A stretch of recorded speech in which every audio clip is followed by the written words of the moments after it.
Assalamualaikum warahmatullahi wabarakatuh. Jumpa lagi dengan saya Aindra Medita di Meditarium Channel. Kali ini saya berjumpa dengan tokoh dari Kota Cimahi, tokoh budaya yang dalam hal ini sebagai Ketua Dewan Kebudayaan Kota Cimahi, yaitu Saudara Mang Hermana HMT. Apa kabar, Mang? Sehat, Alhamdulillah. Mang, ngopi dulu, Mang. Oke. Ayo, Mang, ngasah ini. Siap. Nah, Waduh. ini di Kopi Channel. Ini gimana cara ini? Kayaknya diputer ya. Bagus. Nah, kita ada di Kopi Channel. Mang Hermana diajak ngopi dengan saya. Dan ini kopi menarik yang ingin dibicarakan soal kopi dan kebudayaan. Tapi intinya adalah saya ingin bicara panjang dengan beliau itu tentang program-program dia yang sangat mumpuni dan sukses. Mang Hermana bisa cerita itu kok bisa di tengah pandemi tetap berlangsung, ada sponsor atau tidak tetap berlangsung, lalu utuh dan bahkan kayaknya paling produktif di Indonesia. Ya, kami lah, bukan saya. Kami di DKKC itu menganut falsafah Sunda ya. Sunda. Di mana orang falsafah Sunda itu menyatukan tekad, ucap dan lampah. Nah, artinya tekad itu adalah niat. Niatnya. Nah, bagaimana niat kita? Niat kita ingin membangun, ingin memajukan, atau ingin mengeruk. Nah, tergantung pada niat. Nah, ketika kita membangun dalam kondisi apapun, pasti kita akan bergerak untuk berjuang pembangunan itu terwujud. Nah, ucap itu adalah bagaimana kita mengkonsepkan dan memberikan strategi. Strateginya bagaimana, konsep-konsepnya bagaimana. Konsep dalam kondisi yang serba sulit, konsep dalam kondisi yang memang sedang segala mudah. Nah, ketika segala sulit ini tentu harus punya strategi-strategi yang cukup jitu. Ya. Kita jangan memaksakan strategi, misalnya strategi lama atau strategi konvensional di dalam kondisi situasi yang memang serba sulit. Masa kita di tengah perang terus jalan-jalan pakai payung, nggak memungkinkan. Ya. Itu artinya kita harus menyiapkan perangkat perangnya itu sendiri untuk bergerak sehingga bisa pembangunan itu maju, tekad kita itu bisa terlaksana. Nah, terlaksananya itu ya dengan lampahnya itu. Lampahnya itu langkah kita itu gitu. Kemana arahnya kan gitu. Langkah kita menuju kebaikan kah atau menuju keburukan? Kalau mau menuju kebaikan, artinya strateginya juga harus strategi yang baik kan. Nah, ketika menuju keburukan, hanya ingin mengeruk misalkan kekayaan budaya, hanya ingin memanfaatkan kekayaan budaya, bukan ingin memajukan kebudayaan dan juga pelaku budayanya, masyarakatnya, juga kotanya, ya akan hancur.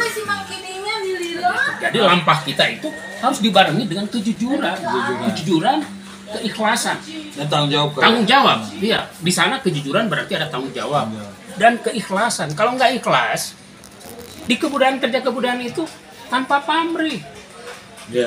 Kalau nggak ikhlas nggak akan bisa dikerjakan gitu, dan juga nggak akan jadi apa-apa. Tidak terwujud lah ya. Tidak terwujud. Soal kekaryaannya itu ya. Nah, kan itu yang menjadi hambatan waktu itu pandemi ya. Pandemi, ketika saya memulai itu, saya dilantik bulan Februari, diangkat bulan Februari, Maret pandemi. Nah, tapi kami di sana terus bergerak. Nah, selama 3 tahun ini terus bergerak kegiatan-kegiatan kebudayaan di Kota Cimahi tidak berhenti. Betul. Nanti ada pameran. Dari sisi positifnya ada, sisi negatifnya juga ada. Karena ini dalam keadaan proses.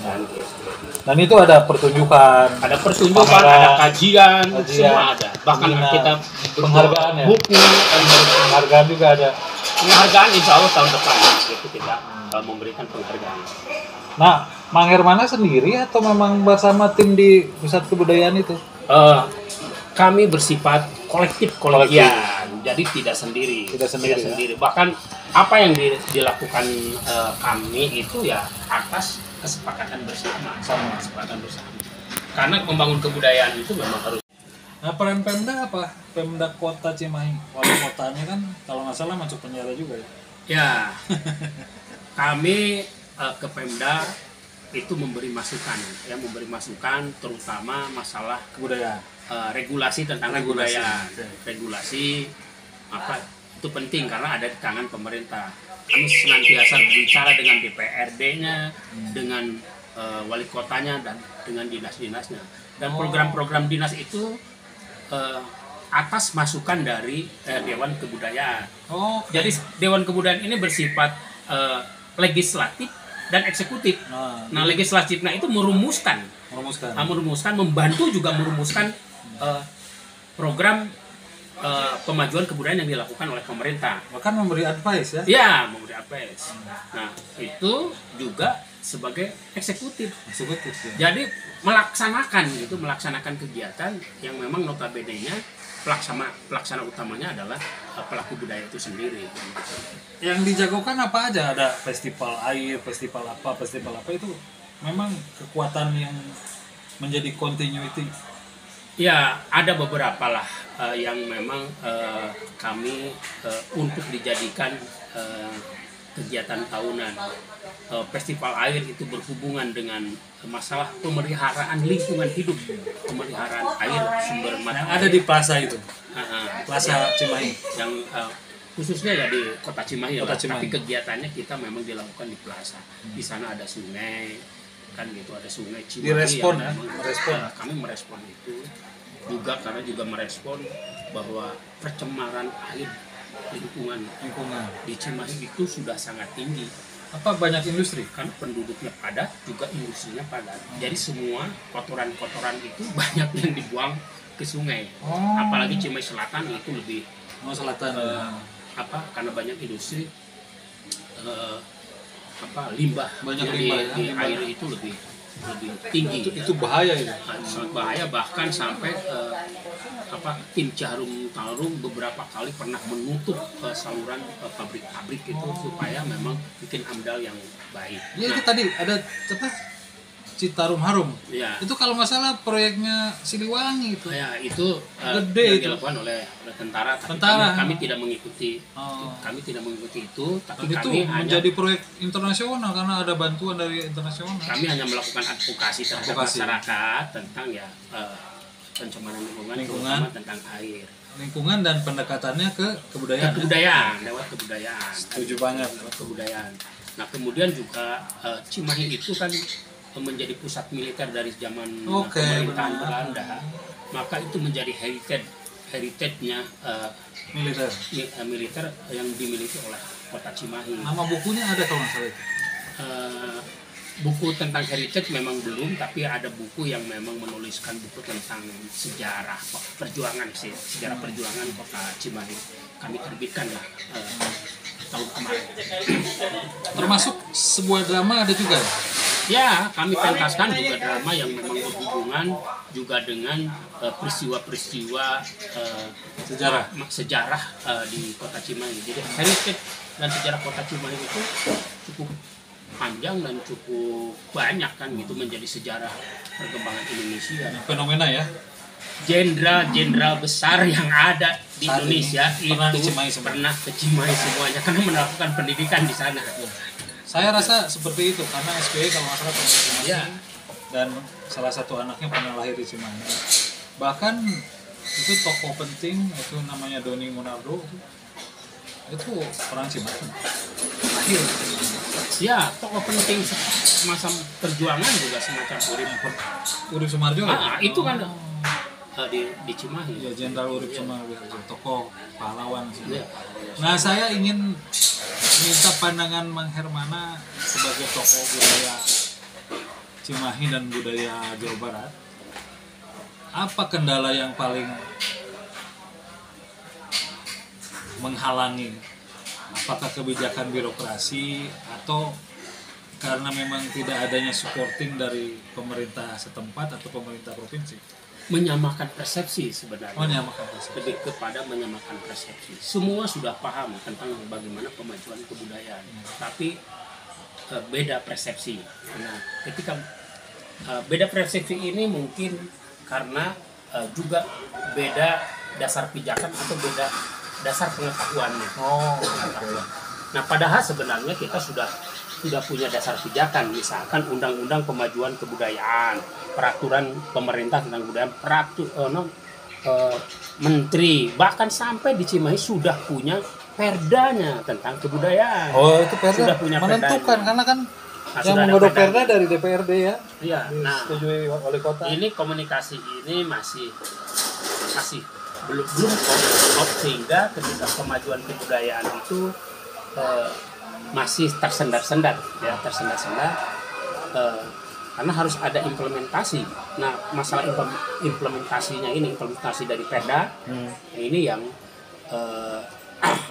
belum terlaksana seutuhnya Secara aktualitasnya bahkan perda sudah ada, perwalnya juga sampai dari 2018 sampai sekarang belum ada. Perwalnya belum ada. Nah, ini kami juga desak kepada pemerintah kemarin juga agar perwalnya ada, sehingga langkah pembangunan kebudayaan di Kota Cimahi itu arahnya lebih jelas lagi, lebih jelas, karena itu lebih, kalau perwal lebih ke hal-hal teknis. Ya, dari wali kota ya. Nah, dari wali kota. Karena permasalahannya wali kotanya beberapa kali ada sampai 2 kali ditangkap Oleh KPK. Akhirnya hal-hal semacam itu tidak bisa terbit, misalnya seperti perwal. Nah, sekarang saja ada PJ wali kota, pejabat wali kota. Apakah kekuasaannya atau kekuasaannya bisa sama dengan wali kota yang enggak lah? Itu ada artinya batasan. enggak ada batasannya. Makanya ketika mau buat perwal, wali kota agak wali kota PJ agak ragu. Ya, mereka betul. harus konsultasi dulu ke Kementerian Dalam Negeri. Iya, betul. Apakah boleh atau tidak? Kalau boleh, mungkin tata caranya bagaimana. Dan ini bakal panjang lagi tetap urusan regulasi tentang kemajuan kebudayaan di Kota Cimahi. Birokrasinya ya. Nah, regulasinya ini yang masih di Cimahi itu masih belum klop ya. gitu ya, belum klop. Nah, Belum sehingga, botol sama tutupnya belum pas ya. belum pas. Jadi akhirnya ya komunikasinya juga jalan tapi mandek lagi kan gitu. Mang Hermana, aktivitasnya lebih dahsyat ya katanya Kota Cimahi ini dibanding kota-kota lain yang ada di Jawa Barat. Misalnya Kota Bandung gitu kan, makanya sunyi-sunyi aja tuh.